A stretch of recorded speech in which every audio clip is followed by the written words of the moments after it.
the NWF Champion Ace. Pitts has called the match. For some strange reason, he's giving the victory to Kid Kelsey.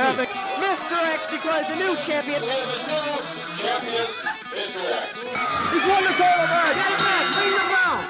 Don't you Crossen, your new champion.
All right, ladies and gentlemen, boys and girls, we are live on both channels. Wrestling Revolution Keaton is with me here, and we got on Wrestling Revolution Keaton, NWF Wrestling, and we got a show today, Keaton, that you wanted to do, the rise and fall of backyard wrestling, and is there a place for backyard wrestling today? I'm very excited for this one. Obviously, it's going to be a great one of the most controversial topics in all of wrestling, backyard wrestling. Oh, and sure. I've done my research on this. Researched a lot about it and have mixed opinions about it. I think there's loads of good things with it and loads of bad things with it. Yeah, and not only that, but there's just you cannot acknowledge. I mean, if anybody that's a wrestling fan has to acknowledge backyard wrestling, it's a part of the history of professional wrestling, whether they like it or not. And I'm talking about the purists out there. They have to realize that backyard's part of this thing. Whether you agree with it, whether you don't agree with it, everybody's got an opinion. But it is part of the history of all of this. And, and I have my opinions on it. We have a special guest. Sorry, you guys, if I cough or not. I'm getting over COVID. But we have a guest with us, Wayne McCarty. He's a friend of mine that I'd like to say I knew him back in the day, but we went to school together, but we didn't know each other at the time. But anyways, he's from the Anoka area, and he's got a fairly good opinion on all of this as well. I thought he'd be a good guest for us to chat with.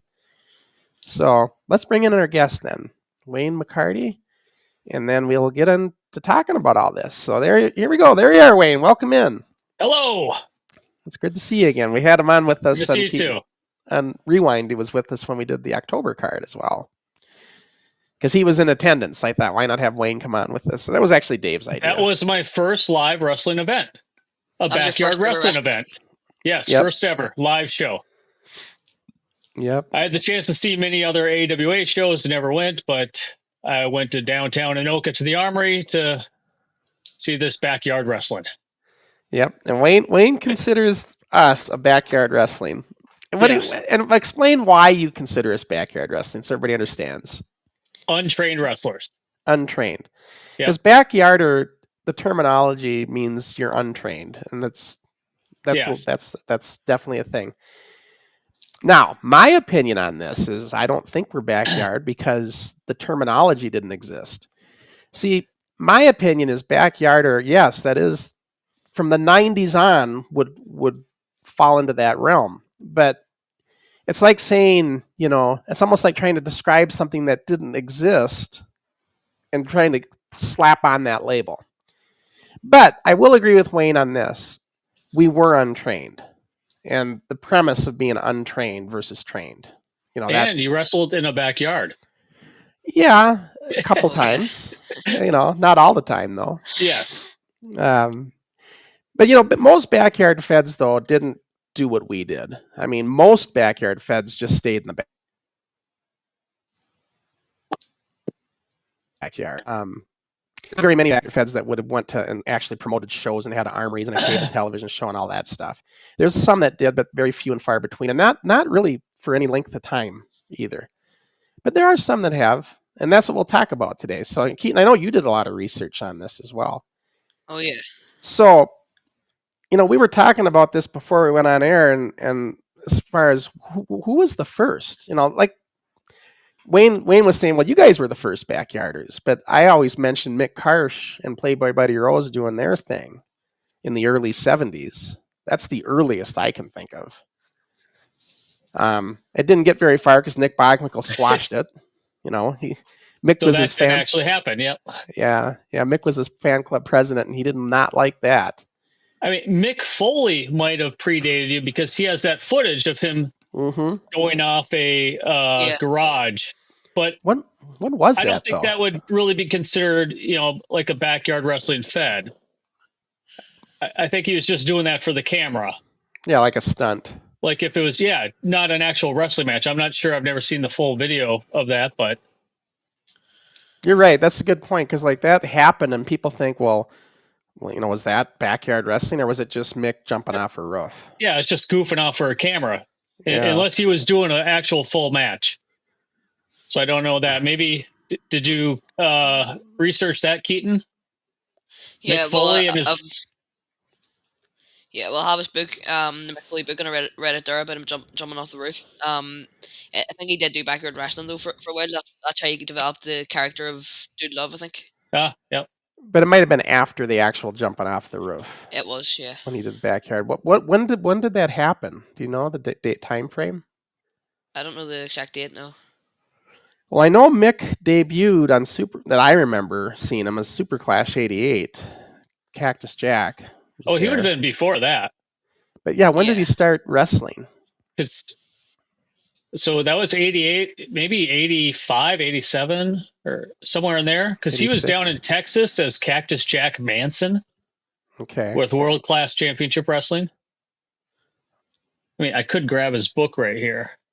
So he was probably, I would say, early 80s. He probably maybe predates us even. Possibly, yeah.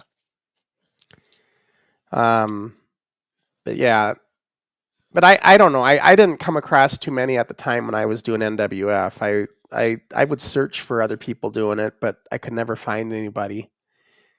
The way I would search back in those days, we didn't have the internet, so no, you'd have to use the classified sections in the wrestling magazines. Remember the classified sections? Yeah, people would advertise that because that was a cheap way to get a little blurb out, and mainly for tape trading. And yeah, and fan clubs and the like, yeah.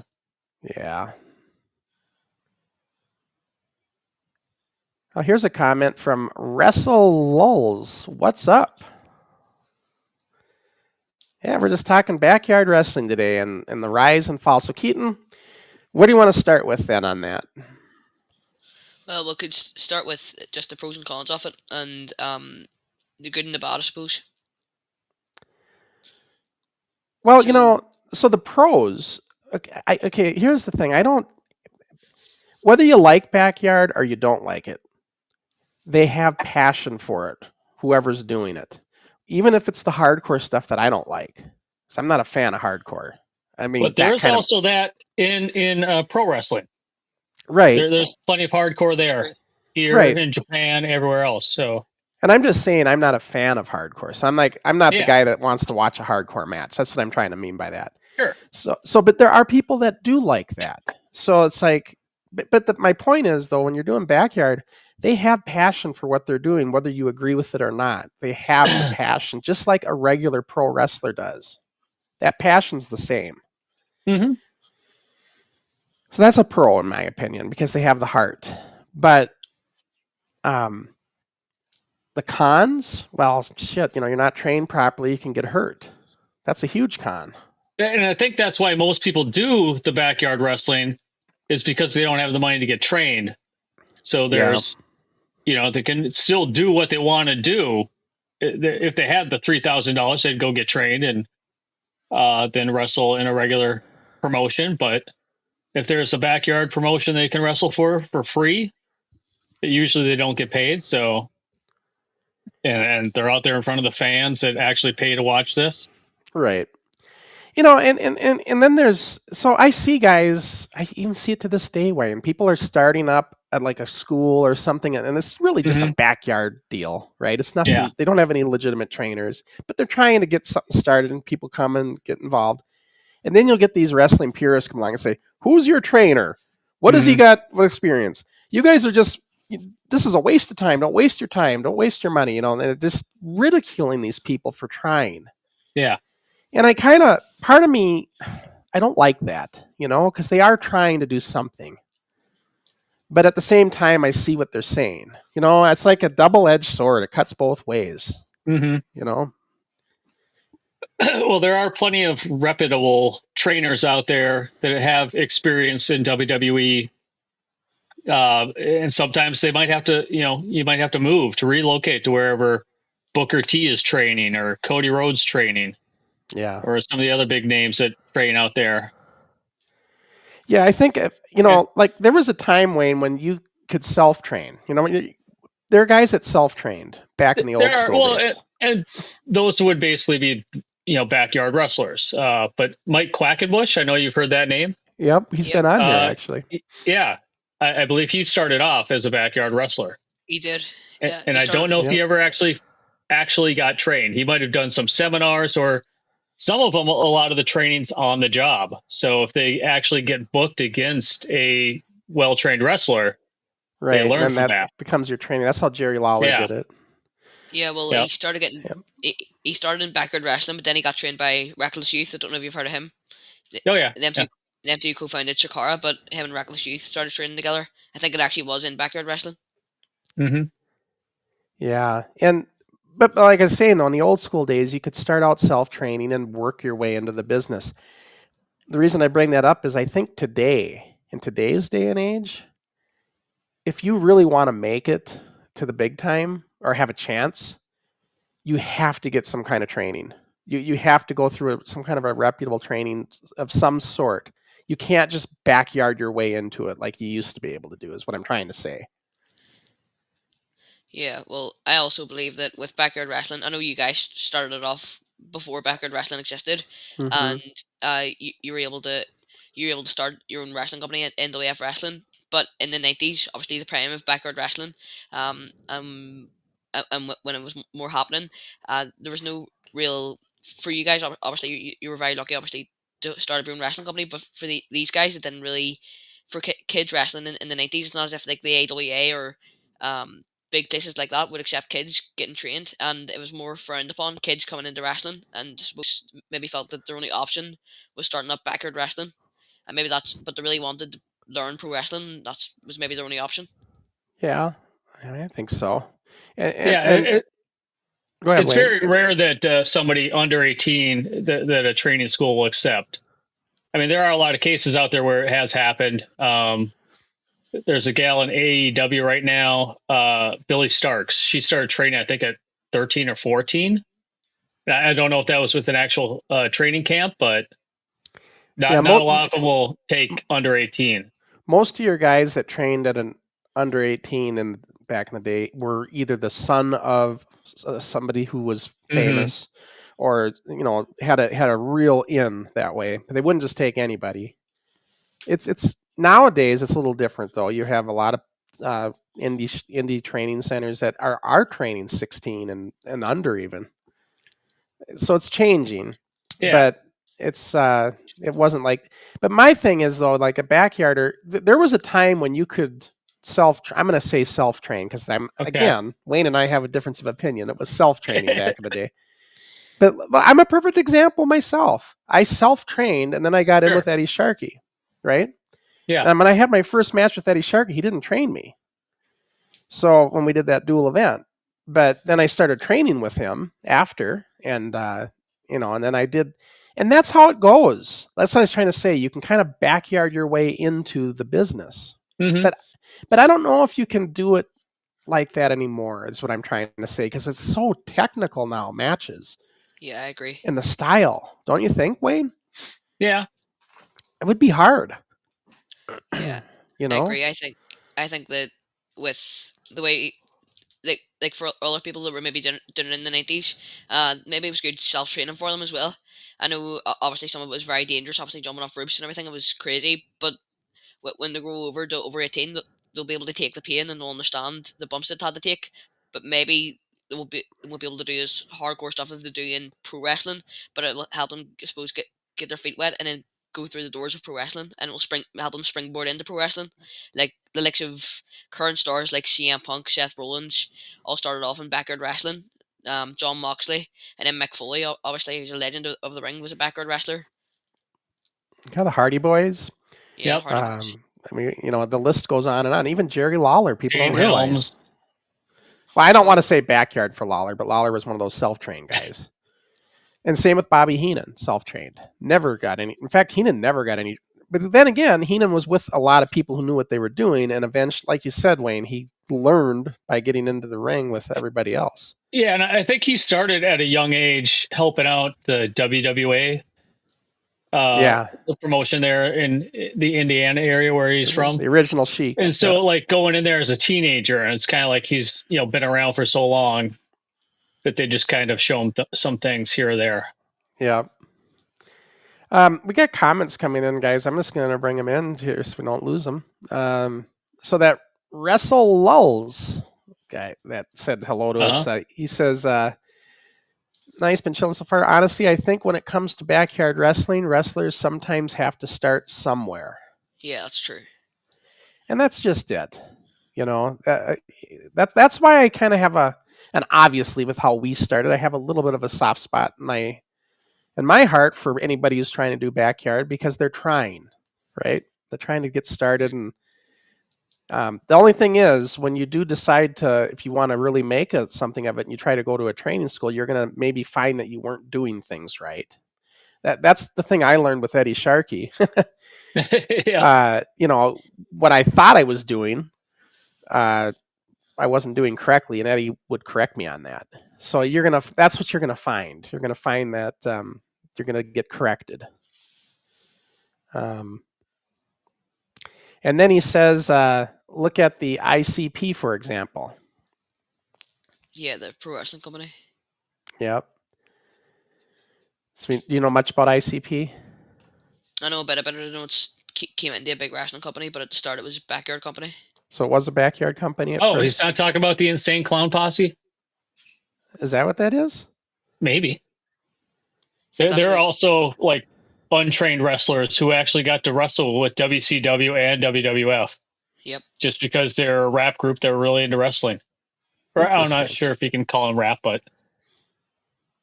Or it could be a promotion too. Who knows? 3 letters thrown together. There's been a promotion with almost every 3 letters. And then Wrestle says this is the last comment. He goes, Wayne, you ever talk to Quackenbush about the possibility of bringing Chikara back? Chikara. That was one of his companies. I don't think he's ever going to bring it back, but I haven't talked to him recently. So yeah, Keaton, we never talked about that. Probably done for good.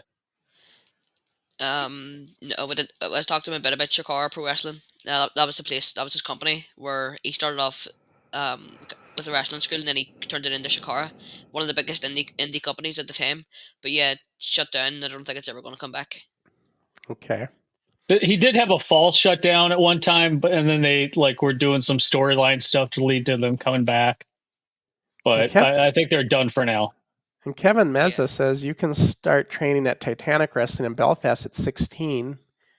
And on that note, NIPW has their junior kids training there at what age, Keaton?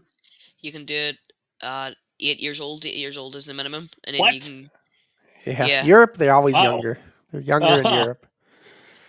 Subforce Arnie, who's my first guest, started when he was 8, I think. Yeah. Doing superplexes and all, don't they? Superplexes and everything. Yeah, they're very, very talented young kids. But was he bigger as an 8-year-old, or was he just like the regular size of an 8-year-old? Just a regular 8-year-old, but they start out younger in Europe. They always have. Uh-huh. Yeah. Yeah, maybe that's another good thing. The backyard wrestling doesn't. There's a lot of fewer backyard wrestling companies right now that kids can learn how to do pro wrestling in a safer way. And Subforce Army, and thankfully I am, and all the other junior trainees are learning pro wrestling, properly and getting the right coaching and stuff instead of like the way they do now, the way they did years ago, having hurt themselves and because Hey, they don't hadn't try really this at pushed. home. Right. Exactly. Yeah. Vern Gagne used to preach it all the time. We didn't Yep. listen. It was on WWE all the time too. Yeah. But Kids, do not try this at home. you know, it's funny though, because like here we are doing our thing with NWF, right? And Vern has always said that. And Yep. I was a very bold kid. I would send Vern tapes of everything that we did. I'm like, look at this, what we're doing. I said my thinking was maybe he'll have us come on and do a little interview segment, you know? Promote naive- the NWF. Yeah. Yeah, my naive 14-year-old mind going to working. Well, Vern, he didn't condone us, but he wouldn't acknowledge us. It was one of those things where I think he kind of appreciated admired what we were doing, but couldn't really say it. Because he just put me in touch with his agent, Roy Nelson, and Roy would just keep saying, well, we're not sure we're going to do with you yet, but keep in touch, and keep going back and forth with his agent. But now, maybe if you guys would have all been wearing wrestling singlets and doing some amateur wrestling moves, then he might have paid attention. yeah, because he was so old school. Yep. But back to the backyard, though. So, and the only reason I bring up, I have a little bit of a bad taste with backyard wrestling because when I wrote my book and documentary in 2004, it was at the end of the 90s backyard craze. Mm-hmm. And I had everybody and their uncle that was a big time purist wrestling fan. They'd see my book and documentary and they'd say, well, you guys are just backyard wrestling. They would just assume and make that assumption. And so, and I'm trying to say, no, we were before that, you know, because they would keep lumping us into the 90s crowd. And so for me, I kind of had a little bit of a bad experience with all that because I had to keep defending ourselves. And then people, when I wrote my book and documentary, they thought I was promoting it currently. And it's like, what is this adult doing promoting kids wrestling? And all sorts of weirdos talking like that. But I'm like, no, that was when we were kids. You had to try to explain it. Let's see. Wrestle all says another comment. He says, hell, the insane clown. How do you say it? Insane Clown Posse. Posses. JCW still has some influences to a degree from backyard wrestling when they have the gathering of the Juggalos. Juggalo. What the hell's that? Is that like an event they do? Yeah, and there's been a lot of big time wrestlers that have appeared there. Really? But think of the gathering of the Juggalos as like a Lollapalooza, Burning Man, Coachella, like a festival type thing, and they got wrestling there. So I think they also have. I think the ICP actually performs there as well, and maybe some other bands. I've never been to one, so I don't know. It's like a whole big event, huh? But you've heard of Colt Cabana? Yeah. He would do like an officer Cabana, or I think he used some other name. So he'd come out in a cop outfit, which of course would automatically be a heel for that crowd. But there's a lot of other big names that have been there for the gathering of the Juggalos. Do you know who Colt Cabana is? Who, me? Yeah. No, I'm not familiar. He's big on AEW. AEW? And Ring of Honor. I don't follow AEW that much. I never got into it as much as everybody else. I would say that probably should, but I would say that AEW is quite like the hardcore kind of wrestling, like ECW, and people tried to copy what all the kids tried to copy what Mick Foley done and try to copy ECW, the hardcore stuff. At the start, it was kind of good, and then it got boring after a while, and it got pretty dangerous, and the kids wanted to copy it, which wasn't good. And then obviously it put a bad mark on pro wrestling. It was always on the news, kids getting injured, kids getting put in the hospital just because of backward wrestling. Yeah. So, but they were doing what they could, obviously. So I don't. There's good and bad off it. Yeah. Let's see. Mighty Molly says. Mighty Molly's regular commenter. Yeah, not the. Oh, not my friend Molly Holly. Nope, not No. Molly Holly. You friends with Molly Holly, Yeah. the Hall of Famer?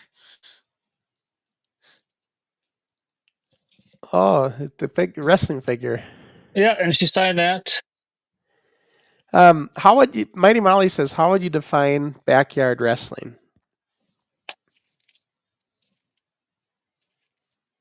Is this for me? Go ahead. I guess it's for all of us.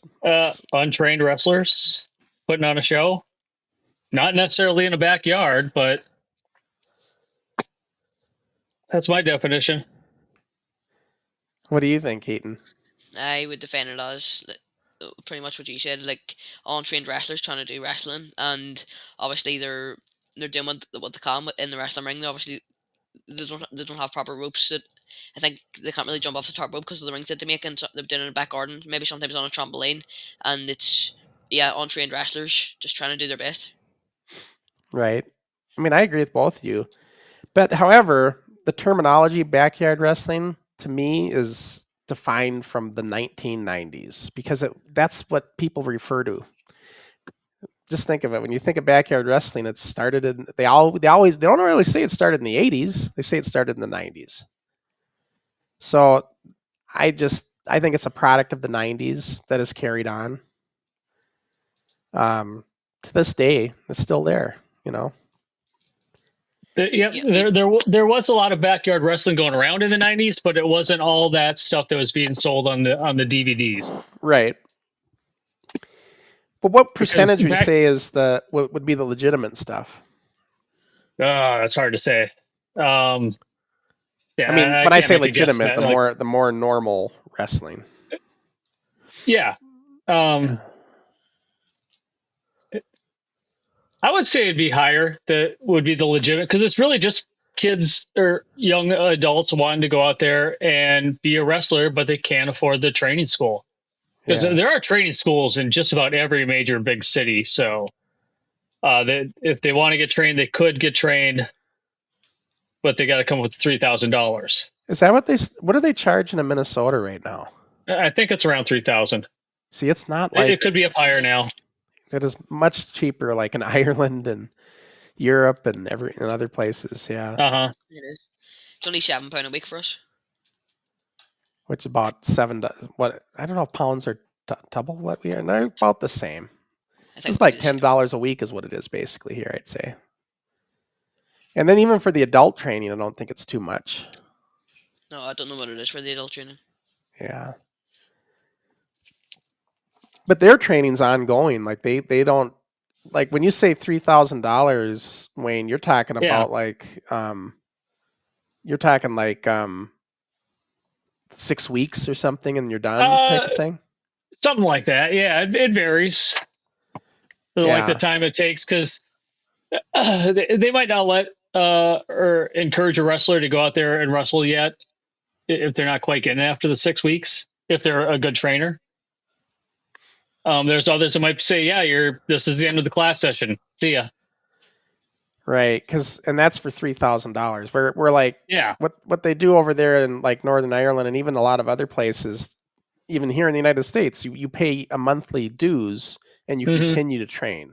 It's like a nonstop. Some places will let you keep going to the camp. Yeah. Even after you finish your training. Let's see. Darren says, Wayne, did you ever do any work for Chikara? I did not work for Chikara, but I have photographed a Chikara event that came to Minneapolis. They came to Minneapolis then? Yeah, they had an event at this place called Mill City Nights, downtown Minneapolis. The venue no longer exists, or the restaurant, whatever club. But it was a nice venue. There was a couple of events held there. And you took pictures there, huh? Yeah. That's pretty cool. Ringside, and didn't get any of them published, but I was there for that. Now we're talking about. Now you mentioned that, wasn't Cole Cabana not trained with Quackenbush? No, he started in the late '90s. Trained by Ace Steel, I believe, and who was his partner? Danny Dominion. because he started along with CM Punk training, and they wrestle a lot with Adam Pearce. Well, then WrestleLulz says about Colt Cabana, he says still makes appearances with JCW nowadays, recently on their YouTube show, Lunacy. Oh, sure. Yeah. Yeah, because he'll probably take a gathering event or ICW, whatever they have, booking anytime. And then Darren says, was Darby Allin a backyard wrestler? Darby Allin? Probably. He seems like he would have been. He's with AEW right now. He does a lot of hardcore wrestling. He's also a skater kid. So I don't know for sure if he did backyard wrestling with a wrestling promotion backyard group, but I wouldn't doubt that he did that. Yeah, I really like Darby Allin. Some of the hardcore stuff he does, I wouldn't be surprised if he done it. Like he went through. It was really big on AEW. He jumped off the ladder and went through glass pane. Yeah, that's what they were saying here. Now, TZS video says, is parkour linked to backyard wrestling? Not really. I mean, isn't parkour like those like endurance things? It's running around, jumping over things. Yeah, like kind of like a gladiators. Yeah. Johnny Nitro, I don't know what name he's going by now, but he'd do a lot of parkour type stuff. Yeah. John Morrison. Although I do see people that train for that kind of stuff in their backyard with a backyard setup type of thing. Yeah. So that'd be like the closest link, I guess, right? But other than that. Wrestling Insider wants to know from you, Wayne, who was your biggest diva you ever photographed? Christy Hemme.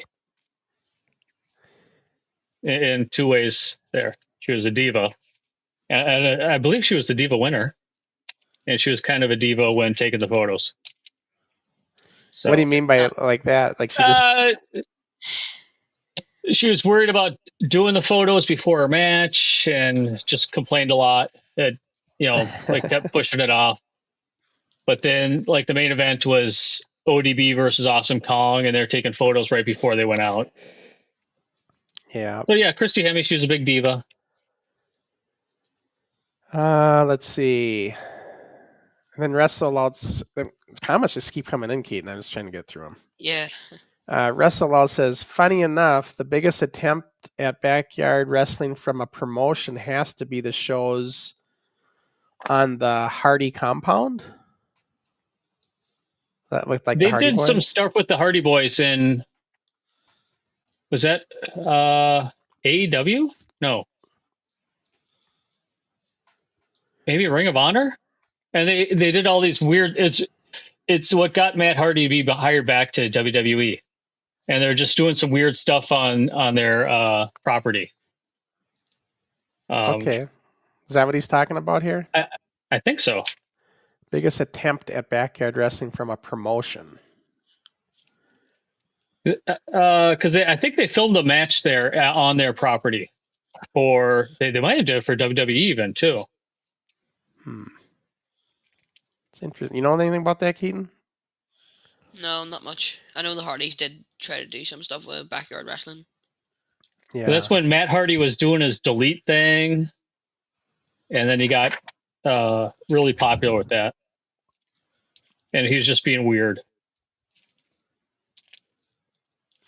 But even the guys like the Hardy Boys, so like they were backyarders, but they ended up getting some kind of training at some point though before they went into they didn't just go right from backyard to the pros. Yeah. I'm trying to think if there's anybody that went, like, let's say from the 90s on, was there anybody that went from backyard into pros without any training? Not that I'm aware of. Tips? Yeah, I mean, I can't think of anybody, honestly, from that crowd, because they all got smartened up at some point. The ones that made it. Mm-hmm. That's what we always used to refer to it as, smartened up. And Did you take photos of backyard wrestling shows? Yeah.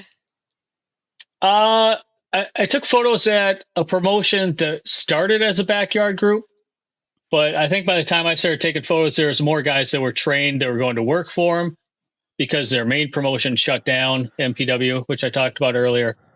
So they're just looking for another place to wrestle. And the promoter of that NIW was doing ring announcing for MPW. So I started taking photos there, and there were backyarders on the card still, but some of them just kind of faded away as they started booking more of the actual trained wrestlers. Yeah. So, like, we all know about the 90s craziness, right? The hardcore and all that. Well, Wayne, tell us some stories about some backyard wrestlers or wrestling experiences that you've seen that are not like that we're actually trying to do more along the lines of how we were, or, doing things more appropriate. Well, I think the when I talked about NIW, Northern Impact Wrestling, Yeah. they may have done some hardcore stuff, but they weren't all hardcore.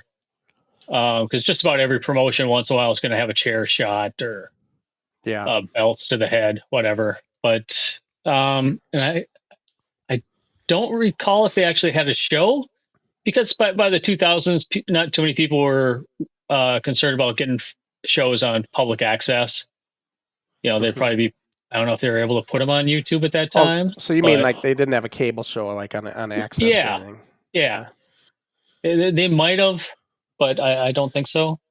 No, because unless it's in the 80s, because community television died off in the 90s. It wasn't a factor like it was in the 80s.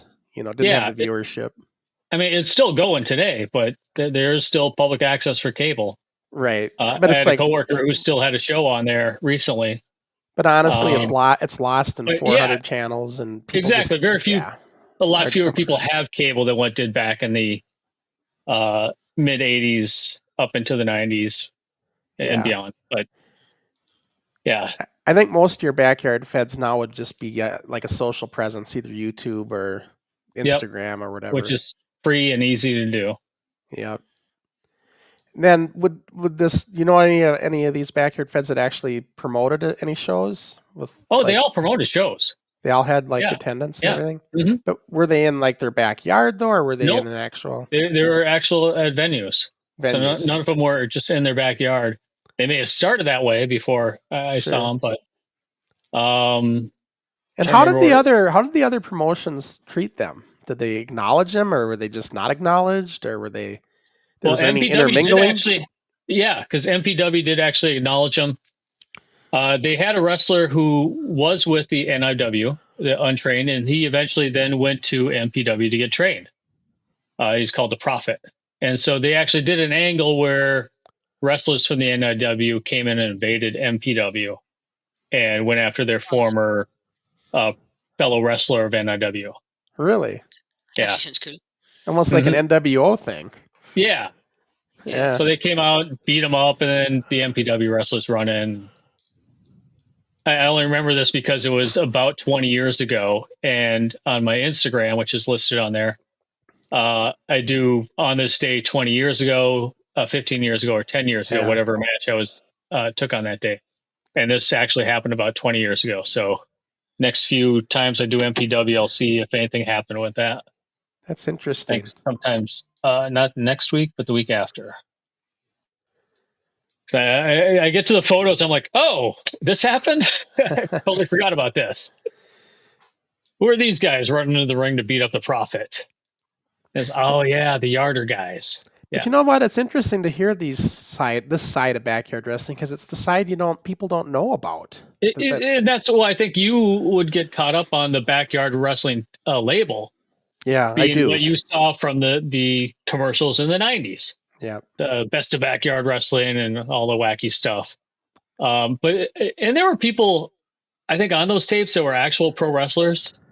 Wrestled for CZW and some other promotions. I think Nick Mondo was on there. I don't know if you ever heard the name Nick Mondo. He was actually from Minnesota, but went out east to get trained and came back. And he's very famous for taking a weed whacker to the stomach. Oh, Jesus. And also taking some crazy dives off of buildings or trucks. So yeah, there were plenty of backyard feds that were doing just regular wrestling back in the 90s and early 2000s. Well, I have a much more But- better appreciation of your definition now, hearing it Yeah. the way you're describing it. I never looked at it that way. Mm-hmm. Like you said, Wayne, I got caught up in the whole 90s label of Yeah. hardcore, and that's, I keep thinking that, but Mhm. you're right. There's a whole other side to this that, now I do know this. I know that most indie feds, they don't like backyard. But they're willing to book them because they're free. They don't have to pay them because they can say, you're untrained. You can go out there and, try to get some Right. experience here, but they don't get paid. So But, there's a big deal about promotions using some of those untrained wrestlers because they're free. Right, but what I'm saying though is like a lot of indie feds though, and I've talked to a lot of the promoters, when I book these guests for Forward, they're like, yeah, they frown on backyard wrestling. They don't like it because it gives them a bad reputation as well. It almost carries into the indie feds too sometimes. Yeah. So I get that. So and of course they don't want to hear us saying, like, they probably don't like hearing us saying, yeah, there might be a place for backyard wrestling, or you can maybe do this if you don't have the money. But like I said, I kind of look at it a little bit differently just because of how we started. My only advice is this. I don't have, and I've always said this, I don't have any problem with kids or anybody trying to do something organically and doing it with the art of wrestling in mind. I'm always for that. But if you really want to make it, though, if you want to really if maybe you start out doing this and decide, I want to make something of this, I want to actually do this, that's when you want to shift gears and find a proper training school and take it to the next level. That's what I'm trying to. That's like, to answer your question, Keaton. Is there a place for backyard wrestling today? Yes, as a springboard into getting properly trained. Does that make sense? Yeah, I also think that nowadays, obviously years ago, it may have been on some TV, maybe TV channel, maybe for a one-off. But nowadays, if backyard wrestling happens, I think it could be way bigger than ever.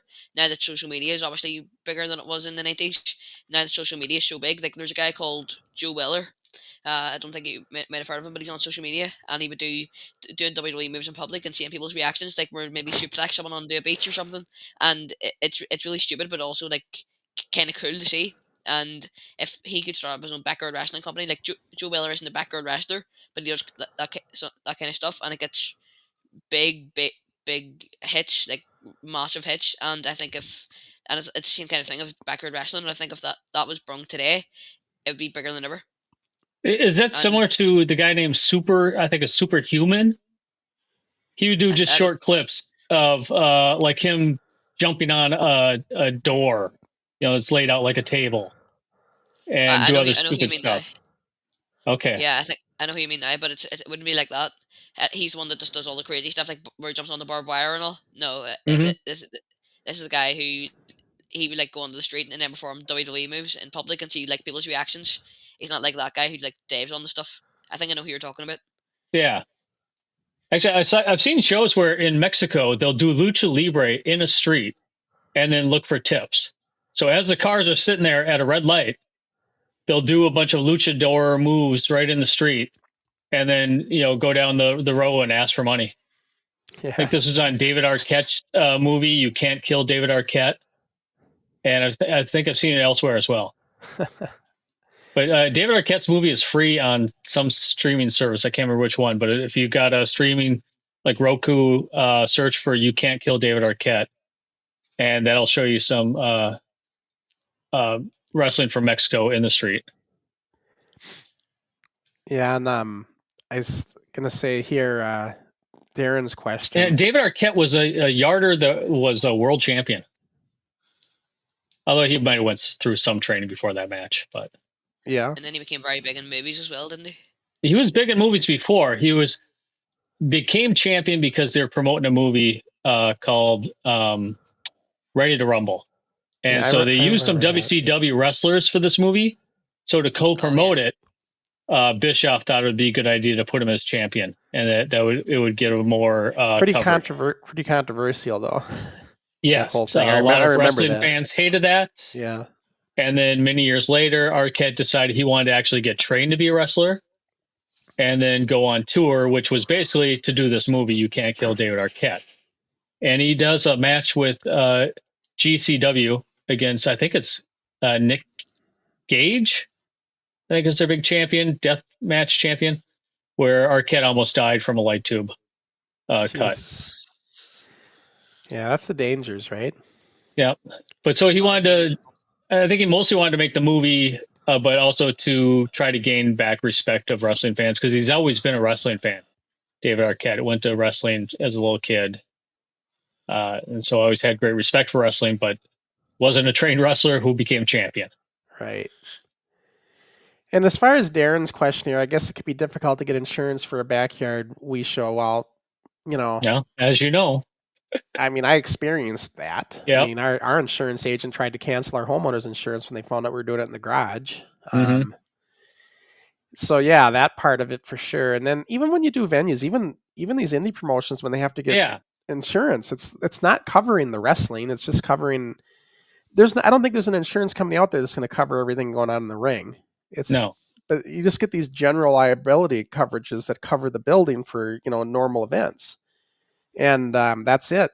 So that's why a lot of these training places you have to sign a waiver. If you get hurt, you're not going to be responsible. They're not responsible and everything, and that's just the little protection you can get. But anybody can sue you. But yeah, it's like I was lucky in the '80s because when we went to the Anoka Armory, they never asked for insurance, so we didn't have to deal with that. And that was like, and same with Fred Moore when we did stuff in the boxing gym, they didn't ask for insurance. But I would try to do other things where they wanted insurance, and it was just a killer because I had no money for insurance, none. So, and I imagine backyard feds wouldn't have any budget for that either. So. Darren says then, Joe Weller does it randomly in shopping centers for shock value and from shoppers too. And to be honest, I love it. So yeah, there's always an audience for that stuff, right? Yeah, 100%. Although it's not, especially like backyard wrestling, like it's not the way they would be badly trying to hurt each other. Like they're maybe doing RKO into a pool and they would be working with each other, but with backyard wrestling, obviously they'd be properly hurting each other. So it's not as bad as backyard wrestling, but I think if is there room for backyard wrestling today, I think so. If they don't go as extreme and they do kind of what Joe Weller is doing and put it on social media and just put it as proper pro wrestling, I think there is room for it today. Well, that's just it. You don't want to go too extreme because what happens is when they do, that will take the headlines. That will take all the coverage. It'll take all the steam, just like it did in the 90s from anybody trying to do it right. Yeah, and it ruins their reputation and pro wrestling's reputation. It puts a bad mark on pro wrestling, and then that's why parents and other adults will be thinking this isn't a good thing that kids are doing wrestling. So that's maybe why in this age they should be putting it maybe social media, and it will be getting pretty big on social media and just kind of not making it as dangerous as it used to be. I'll tell you a famous thing John Hoffman said in our documentary, and I always love it. He went on to become a professional boxer and trainer. He's very in the state of Minnesota. But anyways, he said, he goes, you know what? Let your kids be kids. Let them take a pile driver with each other. Just make sure he's doing it as one of your buddies. He's not doing it to hurt you. Yeah. It's like, because you got to remember now, parents have this protective bubble now with their kids. Where in the 80s, Wayne, you know this, we grew up. Oh, yeah. We didn't have that. Mm-hmm. You'd go out and play for the day. Your parents don't know where you are. You're just running around with all the neighborhood kids. Yeah. Not today. Or at least here in America. Kids don't even play with each other in their neighborhood. Oh, it was very common in our day, Keaton. We'll just go outside, go over, knock on the door of your friend's house. Hey, want to come out and play? Yeah. And then we'd be gone for the whole day. Yeah. So, on the bikes, in the woods, doing this, doing that, making jumps, going over, oh man, the things we do. that you'd think might be dangerous, but it was fun. And we all lived through it. We all managed to survive. And nobody, believe me when I tell you this, nobody wore a bike helmet on your bike. Yeah, those were unheard of back then. Oh God, no. And no, you feel silly doing it. I mean, I would. I don't. I wear mine plenty of times. Well, no, but I mean back then. yeah. I would have thought, oh my gosh, everybody's going to laugh at me if I have this on, you know. But let's see. Go ahead, Keaton. Well, I've seen this comment coming up. It's quite a good question. Scenic Spots asks, "Are you 100% against backyard wrestling?" That's funny. I don't even see that comment, Keaton. How did you see it? Sprung it in. It's Must have passed it up. Huh? It's not even on my list. Anyways, are you 100% against backyard wrestling? No, I think I already said that. I'm not, at least. How about you guys? No. For me, not 100%. No, neither. Go ahead. For me, I'm kind of 50-50 kind of. I think some of it is just a bit too extreme, like kids going off the top of roofs, kids falling into glass, like properly hurting each other. I think that's too far, and in today's age, that won't be accepted. I think the backyard wrestling where people are trying their best. Obviously, kids in the 90s didn't get proper training because it was kind of frowned upon. Kids get into wrestling. Nowadays, I think that people would maybe take more exceptions to it if it's not the hardcore stuff that's going on now, and it's a couple of kids that are good friends, like the NWF was doing pro wrestling, and that's what's recognized as backyard wrestling. I think it would get far more popularity, especially if it was on social media nowadays. Don't know what you think. Are you 100% against it? I'm not 100% against it, but I'm not totally for it either. You know, as Sean mentioned earlier, it's like they kind of get their feet wet in it, but then go get trained. You know, get proper training. For those who want to make something of it. Yeah. If you just want to have fun and casually as a kind of a hobby type thing. Mm-hmm. There's a lot of wrestlers out there like that on the indie set. Yeah. Just a weekend thing to do. You know, they take some pictures with fans, sell autographs, T-shirts. Don't travel very far from home. My thing is that backyard wrestlers just have to understand that they're not going to be. If you really want to make something of it, you're going to have to get some kind of training at some point. You just can't. You can't backyard your way into the pros without training along the lines. Just because you would never get far. You know, you might make it to an indie fed, but you ain't going to get any further. So, and that's why I say if you want to make something of it. But I'm with you, Keaton. I don't like the craziness. You know, and it's only because of that 90s crazy stuff that they did that the ones that got hurt doing it. Remember the famous pile driver in Atlanta or whatever, and the kid got paralyzed? Yeah. And that's when WWE started putting that on their shows. Yeah. Don't try this at home.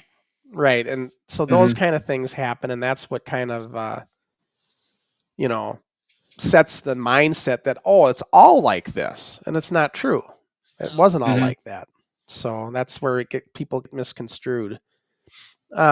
Wrestling Insider says, Crusher, the wooden pallets can't have been too easy on your backs in your early days. Well, they weren't wooden pallets. There was wood platforms that we used for the ring, you know, before we got a professional ring.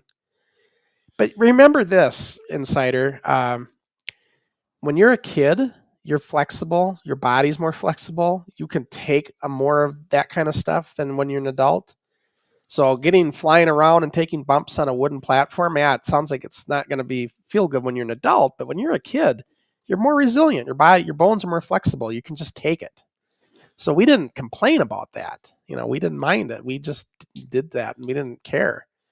Didn't really feel it like you would today when you're older. And then Wayne, Wrestling Insider says, Wayne, did you ever get any photos of bad injuries at wrestling shows? Not that I recall right away. I know I've gotten some bad bleeding shots. One where Horse the Psychopath was actually bleeding from his forehead like a fountain. Oh, Jesus. That was pretty nasty. I mean, I've been around ringside as injuries take place, but maybe not in the right spot for So I remember there was a show that we had to call an ambulance for because some guy was outside the ring and a yarder jumped out at him. Actually, I think both guys were yarders. And the guy that was on the floor hit his head and I think got knocked out. They had to call an ambulance and people were kind of laughing at it. It's like, like you need an ambulance. This is fake or something like that. It's like, no, get him in here. The guy's really hurt. I've seen, shoulders get separated, but you don't really see that. I can see the look on the wrestler's face afterwards. I've gotten photos of that, but they're no photographs of any like major botches or anything. No, like broken legs where you can actually see the snap. Yeah. No, nothing like that. And on that line, Keaton, have you ever been hurt at your training or shows? No, well, obviously, years ago with kids doing wrestling and backyard wrestling, it was obviously way more. I'm trying to find the right way to describe it. It was happened way more often than it does now. Obviously, now I have kids, obviously getting the right training. Sub Force Arnie getting the right training over in England and places like Pure Pro that you've got on. We're all getting the right training, and NIPW. Thankfully, we've got the right training from Nathan and all the other coaches. Obviously, Ricky and John help out, and we'll have the right training. So it's not very common for us to get hurt. And I've never really got a bad injury or anything. Like I've been hurt, but it's not really a bad injury. I just got winded once, but it was nothing all that major. So I've never really been hurt at my training or anything. I mean, I would think the risk level nowadays might be a little higher than it was in old school days, just because of the complexity that you have now in a match. But back in our day, I can count in one hand how many times somebody got hurt. And that's only because we weren't trying to hurt one another. There's a big difference if you're not trying to hurt somebody versus trying to do that 90s craziness style where they are trying to hurt each other. And, their bragging rights is whoever can take the most pain stands out. So when you have that mentality, you're going to get injuries. And in today's day and age for you, Keaton, with the complexity of wrestling, there's a chance you're going to get hurt. It can happen, even if you're doing everything right. But in our day, with the old school style, the matches were more simpler, and the odds of getting hurt are just not there as long as you're doing things without the intention to hurt one another. So that's why I can count in one hand how many times somebody got hurt. As hard as that is to believe with the hundreds and hundreds of matches that we had. But that's the other thing that somebody asked it on our show last week. They're saying, did anybody ever get mad and just start getting into a big fight in the match because it all got out of control? And that never happened either. Other than tempers flaring in their shoot title matches, but put the shoots aside, when we started working everything right, I can't think of any altercations that took place in a match where you got mad at each other for real. Just doesn't happen like you think.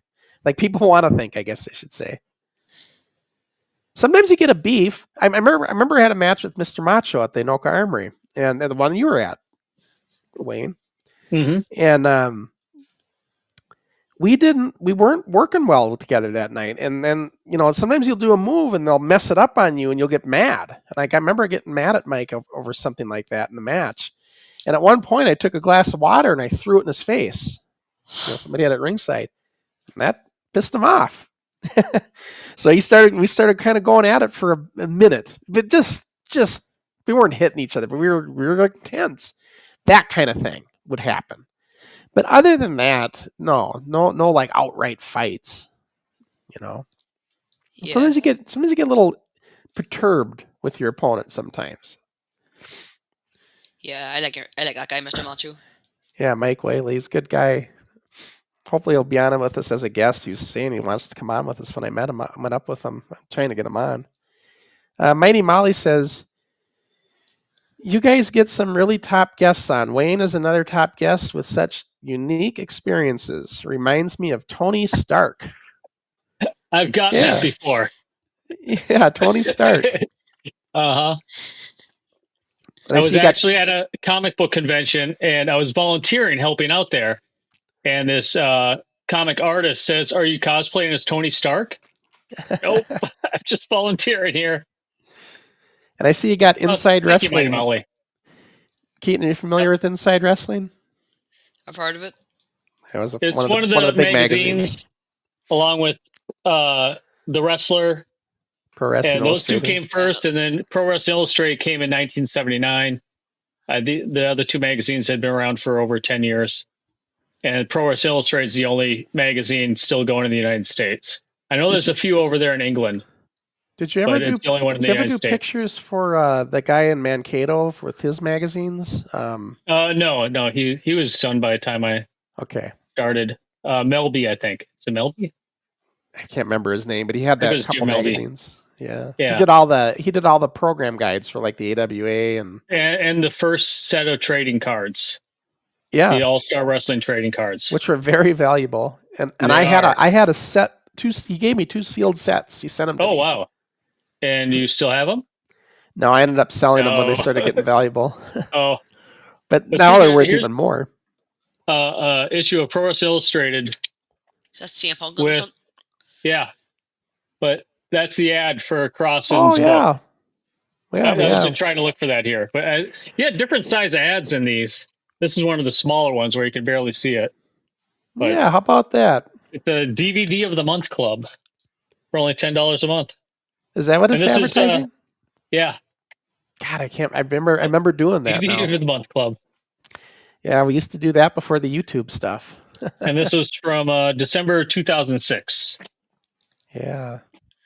And have you ever worked for Ring Sport magazines? Ring Sport Wrestling magazines? No, just Pro Wrestling Illustrated. I've heard of that, yeah. I think we actually get that on the newsstands here. But there's a photo I took of CM Punk and Jimmy Rave at a Ring of Honor event. In a cage. Yeah. I hate shooting cage matches.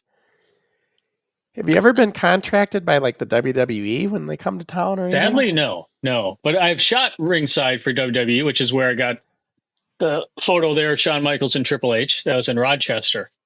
But that was through Pro Wrestling Illustrated. Wow. I've always hoped that maybe one day they'd contact me looking for an old photo of, say, Chad Gable or some other, the Eric Rowan, who I shot some of their earliest matches. Well, no, Bruce Kreitzman took pictures too. Yeah, I've met Bruce, yeah. Yeah, him and Mick Karsh were both photographers. He lost all of his photos in a basement flood. Really? Yeah. Oh. God, he was always at the AWA taking pictures. And he'd do a lot of refereeing later on. And then also he promoted some for Ring of Honor here in the Twin Cities. Yeah, my first match with Eddie Sharkey with me and Steve, Crusher against Mr. X, was refereed by Bruce Kreitzman. Oh, nice. Yeah. Yeah, he was refereeing a lot back then. So he's a good ref. I don't know why he stopped taking the photos. Or a lot of times some people do the photos as a way to get in further. Like Paul Heyman did photos. Yeah, Paul Heyman. Jim Cornette. A couple referees have done it that way. Taking photos first and then getting inside. I'll tell you a funny story with Bruce. When I had that match with him and he was refereeing, we never really talked it over. We talked about the finish. Didn't talk about the match, though. And you know me, Wayne, I was always going off the top rope. I did that a lot. I didn't realize that in the PWA, they were still using the old AWA rules where it's a disqualification if you go off the top rope. Mm-hmm. So here I go up on the top rope several times. And Bruce told me afterwards, Bruce was like, I was almost going to ring the bell on you because that's a disqualification in the PWA. Oh. And he goes, I didn't know. But, yeah. You were not given a copy of the PWA rule book. Right. I didn't realize they were still following those old rules. Mm-hmm. Well, because AWA was still around at the time. So that was the early days of the PWA. Right. That was in 86. Mm-hmm. But the AWA had switched the rules and allowed the top rope by that time, but Eddie hadn't. He was still illegal to go off the top rope. So... Probably because in most places that they're running, you really couldn't go off the top. Yeah, they didn't have the ceiling height. It was so low. I think you could a little bit there at Roper's or George's, whichever one it was at the time you were there. Yeah. Down by both names. Have you ever worked alongside? Have you ever worked alongside like Paul Heyman or Jim Cornette or something while they were doing No, photography? those guys were way before my time. I almost worked alongside Bill Apter, but he was not taking photos. It was in Waterloo, Iowa, for their Hall of Fame event there, and he was one of the lumberjacks around the ring. I was like, Really? Bill Apter's the reason why I wanted to start taking photos, because he was a recognizable person with the magazine, and he'd do interview segments on like AWA and some other shows, giving out like Who got awards. you in with the magazines? Because I know Apter's affiliated with them. Actually, it was the local guy here who was taking photos for Eddie Sharkey's PWA. One time I went to a show and I had a camera with, and the guy I was there with was talking to the photographer, and the photographer saw I had a camera and asked if I'd like to be ringside. And I said yes. So from then on, I was able to go ringside and in the locker room for the PWA. But I only did that for about a year.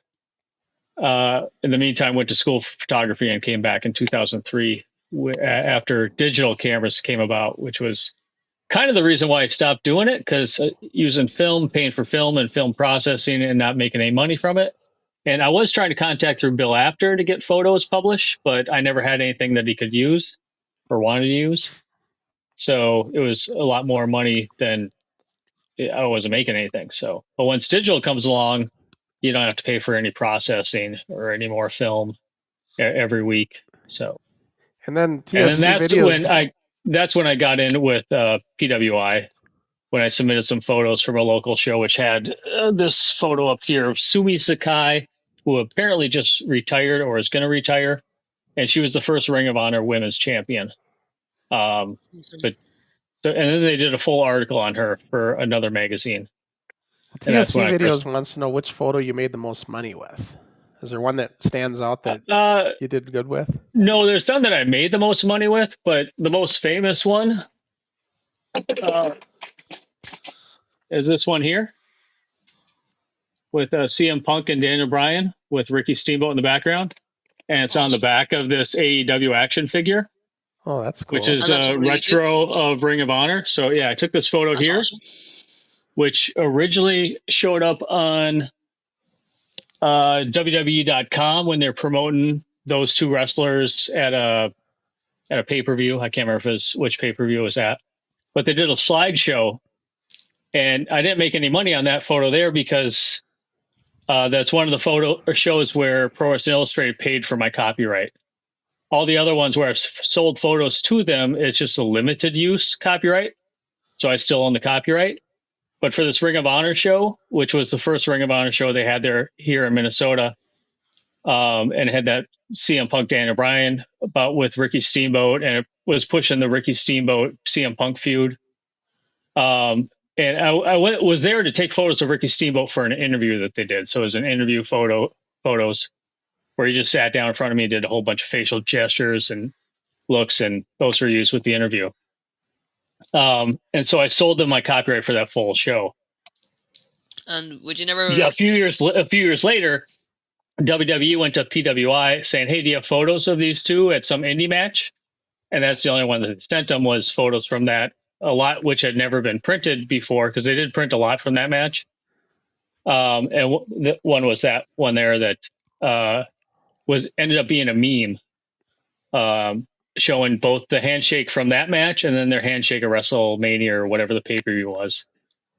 And then a quote with CM Punk, or it might have been Daniel Bryan, about all the like wrestling all the high school gyms in front of 20 people, and now they're on the biggest stage of them all, or in the biggest promotion. Yeah, so, and like a lot of guys who started off taking photos, like Paul Heyman, just trying to get himself into the business, and Jim Cornette, would you never have considered doing something bigger than photography, like doing wrestling, just to... Not wrestling, because that's kind of why I thought I wanted to be a photographer, because I didn't think I could be a wrestler. So I growing up, I always thought you had to be a lot bigger, and I'm 5'7". Never, now there's a lot of guys that wrestle that I look down at. So, okay, these guys became wrestlers. Which, Sean, I don't know if you remember a classmate of ours named Todd Spildy. No. Okay, well, he was in our class, and there's a racquetball court near my house I'd go and play video games at. And he'd go there to use the workout equipment. And he's like, "Hey Wayne, I'm getting really big. You think I should become a wrestler?" And he's probably about the same size as I was, but What was that Carpy's muscular. Court? Yeah, exactly. Yeah, Yep. so it's right by where I grew up. Yep. And Todd said, "Do you think I could become a wrestler?" I'm like, and I really wish I wouldn't have said it, but I'm like, nah, I don't think you're big enough because height wise, Right. he's certainly jacked up, which a lot of wrestlers these days are 5'6", 5'7", or Rey Mysterio even shorter, and they're just muscular and very athletic. But I probably crushed Todd's dream by telling him he should become a wrestler because I thought, no, you're not big like Mad Dog Vachon or Vern Gagne, and it turns out those guys are actually not that big either. Well, yeah, So- it's become because it was a big guy's game back then. Yeah, you thought that they're huge, and now today it's a very different. So I wish I would have never told him to, no chance he had of becoming a wrestler, which he could have joined the NWF. Was it during that time? It was around that time, so maybe you might have already started it, but I hadn't heard of it yet because I didn't have cable. Yeah. So Well, we always had an open door policy. yeah, so Todd could have went in there, and But I think what Keaton was referring to, not necessarily wrestling, but maybe ring announcing, maybe oh yeah, refereeing, maybe somehow involved further along maybe the lines. referee. But I was happy doing what I was doing. Yeah. I didn't really look at it as a way to go further with wrestling to like get bigger roles, but just a way into wrestling. Sure. I kind of thought maybe referee, but I actually have not the best hearing, and being that close to ringside, I know you have to be able to hear the wrestlers when they maybe give a little, okay, we're gonna take it home, or get ready to count this, or whatever they get told, or out of the way. Right. And so I don't think my hearing would be. I would keep saying, what'd you say? So yeah, referee was probably one of the other things I thought about, but didn't think I could do it after kind of being up close and seeing it. Of what it would take to be a referee. But beyond that, no, nothing else that I wanted to do.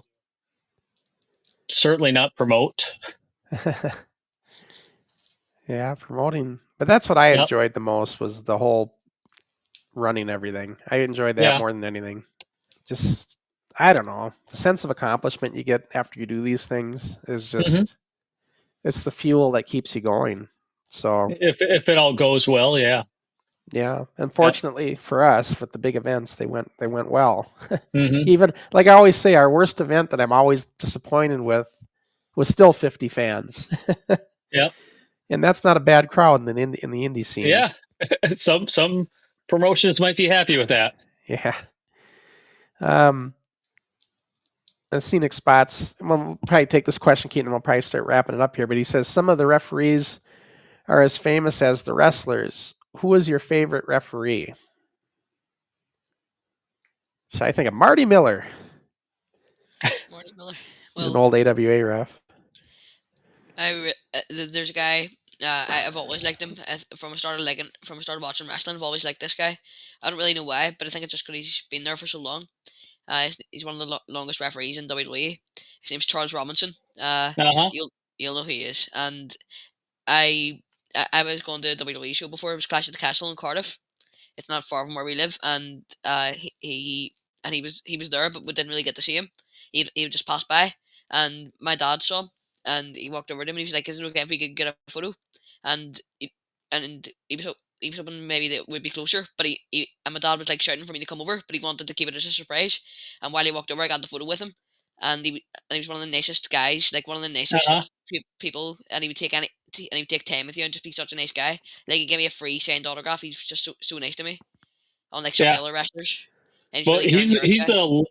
he's a longtime wrestling fan. He was a wrestling fan long before he became a referee. He's still, besides refereeing, he puts up the ring, takes down the ring every night. Mm. So yeah, he's one of my favorites as well, Charles Robinson. I am extremely disappointed here, because this question was, who is your favorite referee? Keaton, your favorite referee is what you're looking at right here. No, Crusher I'm not a big Crossen, fan. guest ref coming up here. That's your favorite referee. I'm not a big fan of impartial referees because all you do is disrespect. All you do is disrespect the Canary Kid. He says it just look at. It's got the hard can- to be partial. It's I've hard, got the- you know, I'm impartial. wearing the Canary Kid shirt. Yeah, I'm where you're kicking his respecting. face in. Does a referee ever go up to a wrestler and kick his face? Have you got your referee costume? I don't know. I don't have the energy to fight with you, Keaton, on this today. I'm still recovering from COVID.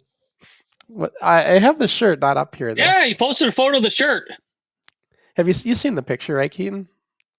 Yeah. The NWF. predicted- And you got the Like- patch on there? That's nice. Yeah, I got the patches. It's actually on the shoulder and the front. Yeah. Uh-huh. Yeah. So that'll be my ref shirt for the trip out to Northern Ireland. I'm looking forward to that. That'll be fun. You know, it was just recently, speaking of referees, that they actually say the name of the referees on WWE shows. For many years under Vince McMahon, the referee was just a prop like the title belt. Really? They never said the name of the referee unless they like came up with some storyline where the referee made a mistake, but if you watch WWE now, almost every match they mention who the referee is by name. Interesting. And they did not do that during Vince McMahon. AWE always mentioned it. We never did, Yeah. but we should have. It wasn't because we didn't want to. We just didn't think of it. Mm-hmm. We would acknowledge the referees on commentating. Sure. It's referee Rick Pitts or whatever. We'd mention it or whatever, but Yeah. But I mean, that's given their name. But whereas the WWE would always just say the official or the referee, they wouldn't say any name. But now sometimes they just at the beginning of the match will say who the referee is. And do they like back in the day with the title match? Like if it was a title match, the referee would have both wrestlers come up. He would kind of go over some of the rules. No closed fist, not hitting below the weight. Do all over those things. They don't really do that anymore either, do they? Very rarely. Yeah, you just they don't might see that. still sometimes, yeah, but very rare. Yeah. And this is now that we're talking about referees. Will Crusher Crossen be an impartial referee? Because all you've ever done is disrespected the Canary Kid. See, I don't think he catch up on much of the shows. I mean, but all Crusher Crossen does is disrespect the Canary Kid. There's some bashness he has, and he's going into a match supposed to be a referee, and he's just cheering on Ben Nelson the full time. That's who what he started the thinks. disrespecting though? Sean, who started the? No, the disrespecting Who started it? It was the Canary Kid. He just There you go. He started it. I'm only trying to teach the kid a lesson of respect. And this guy here is Canary's mini-me lately. Wrestling Revolution Keaton. He's just becoming like a Canary wannabe. Canary Kid is one of the most liked people in our place, and you disrespected him by mocking him, by calling him little Tweety Pie. So we call him Tweety Pie. I didn't say Tweety Pie. I said Tweety Bird. Tweety Bird. And that was disrespecting the Canary Kid. So I don't think that this guy is going to be an impartial referee. Oh, what the heck is that? What the heck is that? That is not my ref shirt. Oh, Keaton. You surprised me. I didn't know you had that in there. Yeah. Well, I suppose, guys, we should probably wrap it up. Keaton, well, let's see. Do we have what's coming up on the next shows? Yes. Well, get to it. before we do, Wayne, I don't know if you have to get cut loose here. Otherwise, if you want to wait around, we're just going to wrap the show up here quick. But I don't know if you have to get off right away or not. But no, I've actually got the day off today. Actually, the next week. Normally I work on Sundays, but. Well, we're gonna just I'm just gonna thank you for coming on here, Wayne, for the show. You can just hang with us. Just hang with us, though. We're just gonna go to the other screen here, and we're gonna talk about what's coming up next. Thanks for coming on. Thank you. Yeah, it was great. It was a great conversation. So these are what's coming up. There's two. What's coming up first, Keaton? Is it Rewind? I think it might be Rewind, yeah. Yeah, so April 3rd, that's going to be, it doesn't say, but it's a dry dock taping. It was show 112, I think. And that's what that is, a dry dock show. And me and Dave will be on for that one. Hopefully I'll be over COVID by then. Pretty much over it now, but hopefully it'll be better. And then you got coming up, you're excited for this one. Very excited for this one. And Mira Blair, who's been seen on Rev Pro Wrestling. She was trained by JDP on Titanic. Now again she'll come over to Northern Ireland for Titanic. So she's from here, but she's now one of the biggest female indie wrestlers in the world. She's the manager of perhaps maybe in the top 3 biggest indie wrestlers in the world. She's had matches with the likes of Will Ospreay. So she's a really big guest to be getting on here, and it's actually our first female guest.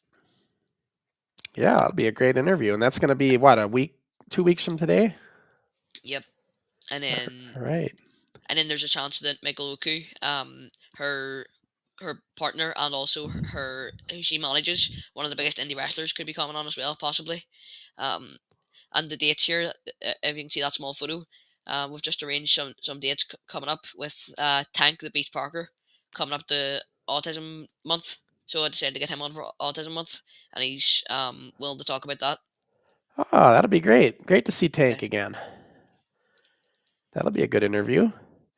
And then the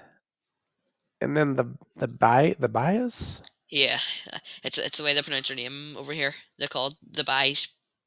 Okay. That's like the way country people would like over in the countryside in Northern Ireland would describe their name, but it's the boys, but they call themselves the Bies. Okay, the bias. The longest reigning Titanic tag team champions. Okay, so from Titanic, and then you got Shannon Kringle. Oh, yeah. May 11th. Mm-hmm. And then we see Ricky and Ben. Boy, that'll be fireworks on that one because that's going to be real close to the title match. So that should be an interesting. That's Wayne's talking to us. The only thing is they can't hear you, Wayne. we can hear you though. But yeah, let's. So that's what's coming up. And thanks everybody for tuning in. We talked backyard wrestling, but everybody got fascinated with Wayne's photography, and so we started switching gears a little bit with all the pictures and stuff. But still, it was a great show.